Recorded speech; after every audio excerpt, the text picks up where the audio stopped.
Look who came back. Hi everybody. It has been a minute since I've done a sit-down video. I took a break from mental health videos because honestly, I wanted to finish my degree first. Now, because I finished my degree, I can make these videos with confidence and I have my experience and my education to back up all the information that I say. If you are new here, hi. I'm Kate. I just completed a dual master's program and one of my degrees was in clinical mental health counseling, specializing in substance abuse. So what does this mean? I'm a therapist. So I've got some credibility. Anywho, today's video, I have been getting a handful of comments on an older video of mine. I think it was 7 signs you're outgrowing a friendship. And I wanted to add on to it and make a part 2 because I never really talked about what happens after you realize you're outgrowing a friendship. Also, it is the middle of summer and I chose the gloomiest day in Chicago to record this video. Lighting is gonna be on and off. So today we'll be talking about grief, specifically grieving the loss of relationships of people that are still alive. And if this piques your interest, let's get to it. All right, there's this thing called ambiguous grief or ambiguous loss. What does it mean? It's unresolved loss where the person is both present and absent at the same time. It's that feeling of someone being there, but they're not there. It's very challenging to grieve living people. The term was coined by Pauline Boss in the 70s. It created a whole new field within psychology that recognizes that some loss does not have a resolution. She talks about how we as humans, we find discomfort in unanswered questions because we like to solve problems. And she states there are 2 types of ambiguous loss. Type 1, physical absence with psychological presence. This is when a loved one is physically missing. Type 2, psychological absence with physical presence. This could include dementia, Alzheimer's, or even a traumatic brain injury. Someone is physically there, but not psychologically. On a less extreme example, being so preoccupied with work that you're not there for your family or for your partner. Other common examples of just ambiguous loss: aging parents, kids leaving home, divorce, substance abuse, immigration, natural disasters, or unfortunately even kidnapping. It's my understanding that this originated when Pauline Boss was writing a paper about the psychological absence of fathers in families, specifically in intact families. This is such an important topic to me because you can become traumatized by ambiguous loss. It can impact how we see ourselves, how we attach to other people, and how we maintain boundaries. But today we're just gonna scratch the surface level and use a more common and much less extreme example, like losing a loved one through a breakup or ending a relationship. And again, I'm using the term relationship because that can be open to however you want to define that. We tend to hold on because we have a shared history and a sense of affection, but it's really important to remember that it's typically from someone you used to know. As humans, we are ever changing. It's not right to expect people to stay the same because it's more comfortable for you. So now that we're on the same page, let's talk about how we can work through this. I've been there myself and these steps have worked for me, may not work for you, but maybe there's something to consider trying. First and foremost, acknowledge your grief. You may not have even realized that it's completely natural to grieve a non-death loss. Because when we hear the word grief, we automatically think death. And then what's even worse is when we think like that, we start to minimize our pain by comparing ourselves to other people, specifically those people who have it worse. Allow yourself to experience your natural emotional response. Feel it. Validate your feelings. This has to be your first step. Next, don't play the blame game. Once you've realized and accepted that you've outgrown the relationship, it doesn't really matter how things went down. Can't change it. And why? I will explain this in a bit, so just stay with me. But you should consider looking at the situation from an objective perspective and then recognize how you both played a part in whatever happened. The moment you start to place blame, you're gonna be sitting in bitterness and then stewing in resentment. From there, you're setting yourself up to feel trapped in a mindset that the relationship was a failure, which makes it so much harder to move forward. So ask yourself, what could I have done differently and what role did I play? The key to this step is to just take time. Don't rush it. It's gonna take a lot of honesty, which will be very painful. We tend to not want to be honest with ourselves. But like I always say, you have to be real. It will most likely be too difficult in the immediate aftermath of the breakup or the ending of a relationship. So if you need to, come back to this. Next up, oh my God. Avoid rushing into other relationships. Most people want a distraction. So they either spend more time with other friends or they try to develop new relationships. And that is incredible. I'm not saying don't do it. More so, take your time.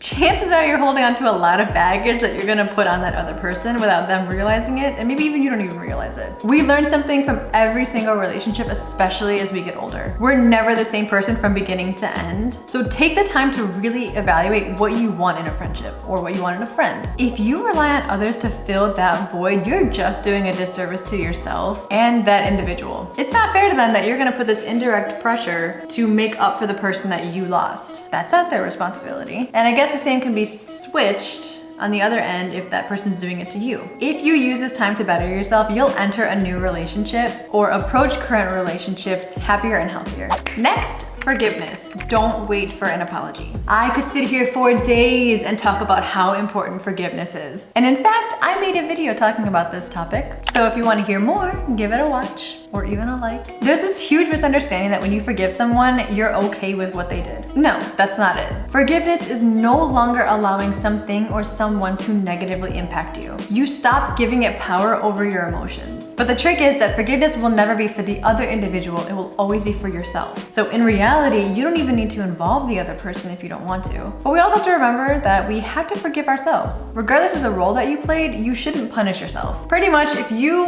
wait for an apology, you'll probably become more bitter and more hurt than before. Apologies don't always make things better. Forgiveness does.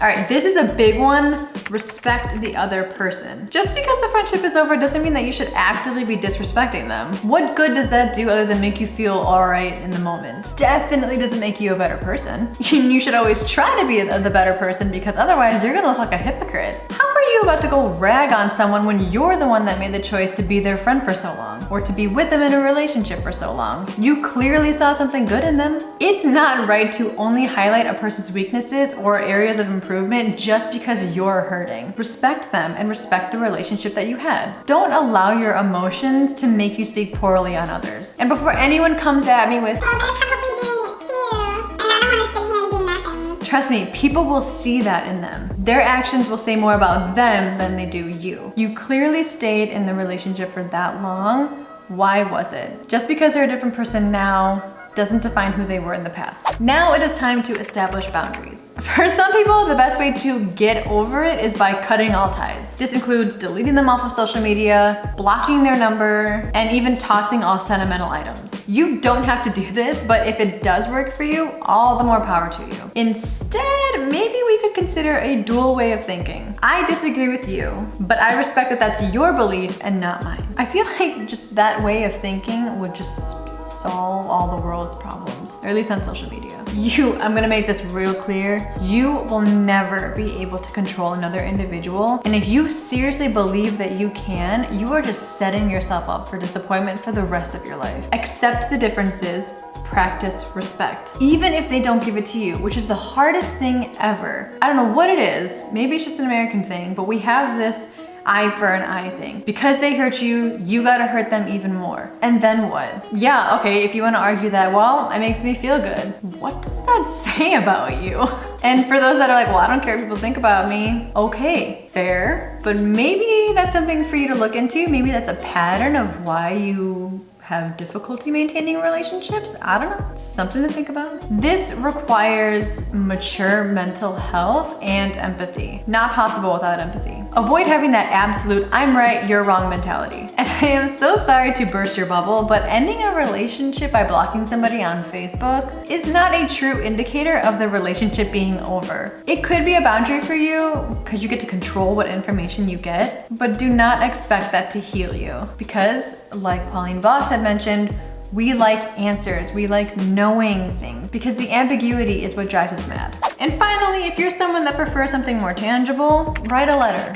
We hear this one a lot, but hear me out. There are a couple ways to do this. You could totally do the write that person a goodbye letter approach, or you can write a letter to check in on yourself. If you choose the latter, I suggest approaching that letter as though you were talking to a friend that was going through whatever you're going through in the moment. A third option is to write a letter to yourself about how you're feeling in the moment. Typically, whenever breakups happen, we have this mentality that will never be happy again. Or it's gonna take so long for me to feel happy or to feel fulfilled again. It's really common to feel alone or to lose motivation. Regardless, you're gonna feel some emotion for sure. If not, you probably wouldn't even have clicked on this video, especially if that loss is fresh. And what you write may surprise yourself. You can keep these letters or you can get rid of them in any way that feels best for you. There's burning, tearing them up, and I've even read that a lot of people make a little boat and they send the letter downstream. I mean, if you live by a river. That symbolizes that person leaving and